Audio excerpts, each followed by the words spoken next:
नमस्कार, मैं हूं आपके साथ पूर्णिमा मिश्रा। हमारे खास प्रोग्राम क्या कहते हैं नरेंद्र मोदी में आज आपको सुनवाएंगे पीएम मोदी का वो ऐतिहासिक भाषण जो उन्होंने 22 अप्रैल 2024 को उत्तर प्रदेश के अलीगढ़ में दिया। अपने भाषण में प्रधानमंत्री ने कहा कि कांग्रेस सपा जैसी पार्टियों ने हमेशा तुष्टीकरण की राजनीति की और मुसलमानों के राजनीतिक, सामाजिक, आर्थिक उत्थान के लिए कभी कुछ नहीं किया। और जब मैं पसमानदा मुसलमानों की मुसीबत की चर्चा करता हूं तो इनके दिक्कत होने लगती है, क्योंकि ऊपर के लोगों ने मलाई खाई है और पसमानदा मुसलमानों को उसी हालत में जीने के लिए मजबूर कर दिया। पहले आर्टिकल 370 के नाम पर जम्मू कश्मीर में अलगाववादी शान से जीते थे और हमारे फौजियों पर पत्थर चलाते थे। अब इन सब पर फुल स्टॉप लग गया कि नहीं लग गया? लग गया कि नहीं लग गया? पहले अलीगढ़ में भी आए दिन कर्फ्यू लगता था। अगल बगल के लोगों को अलीगढ़ आना है तो फोन करके पूछते थे, भाई शांति है ना, मैं आऊं तो चलेगा ना? शादी की तारीख तय करनी हो तो पूछते थे, यार कहीं दंगा हो जाए, ऐसे इलाके में शादी नहीं करेंगे, कहीं और करेंगे। ये हाल था कि नहीं था? ये गया कि नहीं गया?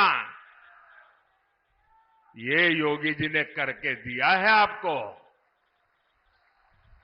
साथियों, दंगे, हत्या, गैंग वॉर, फिरौती, ये सब तो सपा सरकार का ट्रेडमार्क ही था। यही उनकी पहचान थी और उनकी राजनीति भी उसी से चलती थी। एक समय था जब हमारी बहन बेटियां घर से बाहर निकल नहीं पाती थी। योगी जी की सरकार में अपराधियों की हिम्मत नहीं है कि वो नागरिकों का अमन चैन बिगाड़े। साथियों, कांग्रेस, सपा जैसी पार्टियों ने हमेशा तुष्टीकरण की राजनीति की और मुसलमानों के राजनीतिक, सामाजिक, आर्थिक उत्थान के लिए कभी कुछ नहीं किया। और जब मैं पसमानदा मुसलमानों की मुसीबत की चर्चा करता हूं तो इनके बाल खड़े हो जाते हैं, क्योंकि ये ऊपर के लोगों ने मलाई खाई है और ये पसमानदा मुसलमानों को भी उसी हालत में जीने के लिए इन लोगों ने मजबूर कर दिया है। साथियों, इसी क्षेत्र में 3 तलाक से पीड़ित कितनी ही बेटियों का जीवन तबाह हो गया था। और सिर्फ बेटियों का नहीं, और 3 तलाक के कारण मुसीबत में आई उस बेटी, उसके पिता, भाई, परिवार सब परेशान हो जाते थे। अब मोदी ने 3 तलाक के खिलाफ कानून बनाकर उनका जीवन भी सुरक्षित किया है।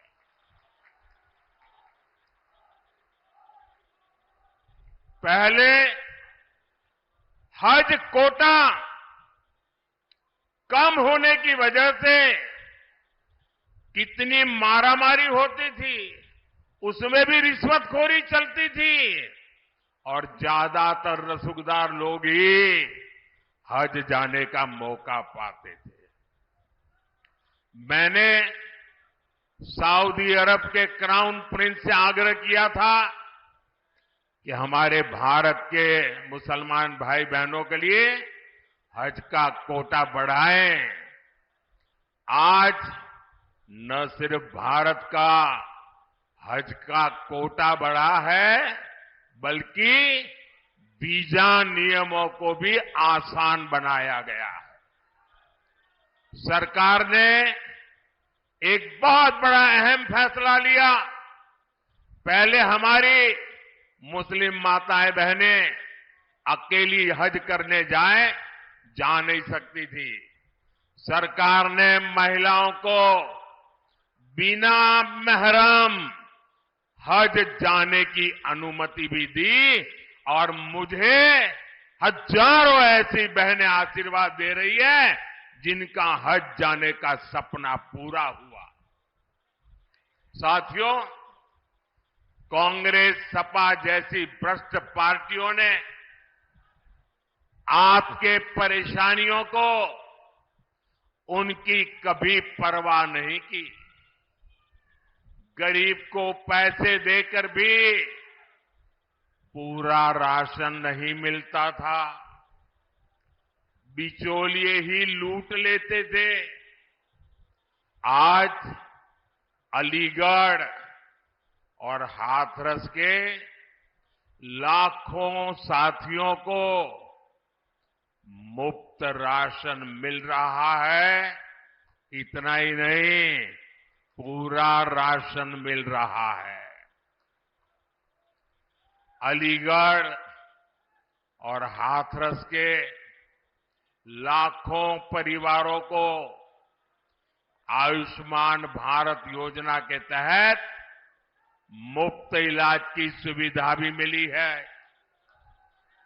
अब मोदी की गारंटी है कि देश के हर परिवार में, आपके घर में जो बुजुर्ग माता पिता है, दादा दादी है, नाना नानी है, चाचा चाची है, अब उम्र के कारण और कोई तो काम कर नहीं पाते और उम्र के कारण कोई न कोई बीमारी आ ही जाती है। अब आपके डबल जिम्मा होता है, एक तो परिवार के बुजुर्गों को संभालना, दूसरा जिम्मा होता है अपने बच्चों का भविष्य बनाना, और उसमें अगर बुजुर्ग कोई बीमार हो गए तो सारा बोझ आप पर आ जाता है। ये मोदी है जिसको आपकी भी चिंता है और इसलिए मोदी ने गारंटी दी है कि आपके परिवार के 70 साल की ऊपर के आयु के कोई भी बुजुर्ग माता पिता को 5 लाख रुपए तक मुफ्त इलाज की चिंता ये बेटा करेगा। भाइयों बहनों, ये राशन मिल रहा है, इलाज मुफ्त में मिल रहा है, घर मिल रहे हैं। ये सब किसने किया? ये सब किसने किया? किसने किया? किसने किया? किसने किया? किसने किया? आपका जवाब गलत है। ये मोदी ने नहीं किया, ये आपके एक वोट ने किया है। आपके वोट की ताकत है जिसके कारण गरीब का भला हो रहा है। और इसलिए इसका जो पुण्य है ना, उस पुण्य के आप भी उतने ही हकदार हैं। भाइयों और बहनों, आजकल जब मैं कहता हूं कि 10 साल में जो किया वो तो ट्रेलर है, ट्रेलर। हमें तो बहुत सारा काम करना है। और जब मैं इतनी सारी बातें बताता हूं ना, तो ये सपा कांग्रेस वालों को समझ ही नहीं आता ये मोदी कहां ले जा रहा है।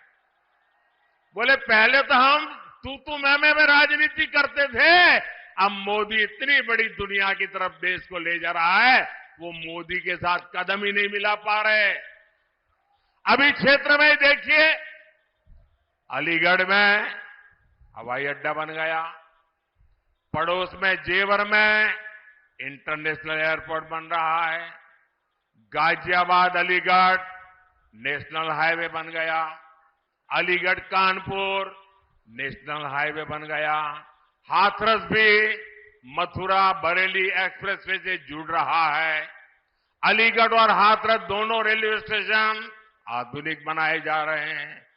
ये एएमयू तो थी यहां, अब राजा महेंद्र प्रताप यूनिवर्सिटी का भी निर्माण पूरा होने वाला है। ऐसे ढेर सारे काम इस क्षेत्र में हुए हैं।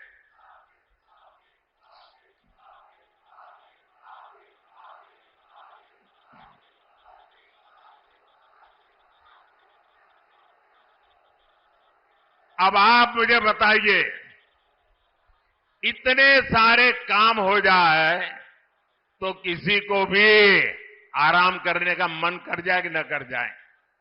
कर जाए कि न कर जाए? लेकिन ये मोदी है, आपके लिए जीता है, वो रुकना जानता नहीं है।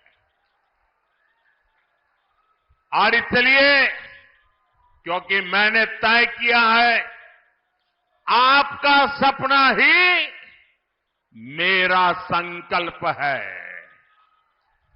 मेरा पल पल आपके नाम है। मेरा पल पल देश के नाम है। 24/7 फॉर 2047। न मोदी रुकने वाला है, न मोदी थकने वाला है, और न मोदी मौज करने के लिए पैदा हुआ है। मोदी मेहनत के लिए पैदा हुआ है। वो आपके भविष्य के लिए, आपके बच्चों के भविष्य के लिए मेहनत करने में कोई कमी नहीं रखूंगा। साथियों, ये इंडी गठबंधन वाले इतनी निराशा में डूबे लोग हैं कि भविष्य की ओर देखने के लिए हौसला ही नहीं रहा। ये कहते हैं कि मोदी विकसित भारत की बात क्यों करता है। ये कहते हैं मोदी भारत को तीसरी बड़ी आर्थिक ताकत बनाने की बात क्यों करता है। ये लोग अपने परिवार और सत्ता के लोभ के अलावा कुछ नहीं करते और जनता से छलावा करते रहते।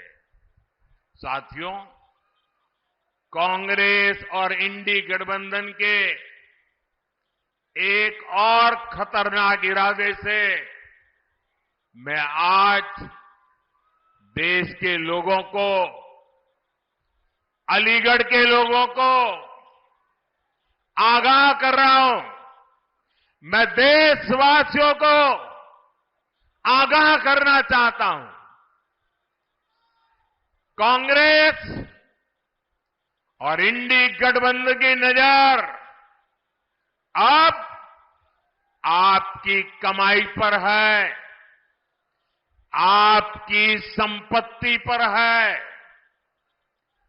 कांग्रेस के शहजादे का कहना है कि उनकी सरकार आई तो कौन कितना कमाता है, किसके पास कितनी प्रॉपर्टी है, किसके पास कितना धन है, किसके पास कितने मकान है, उसकी जांच कराएंगे।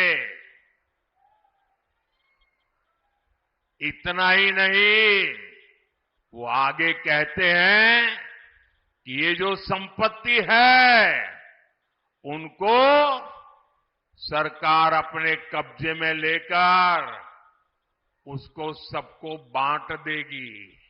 ये कहते हैं, ये मैनिफेस्टो उनका कह रहा है।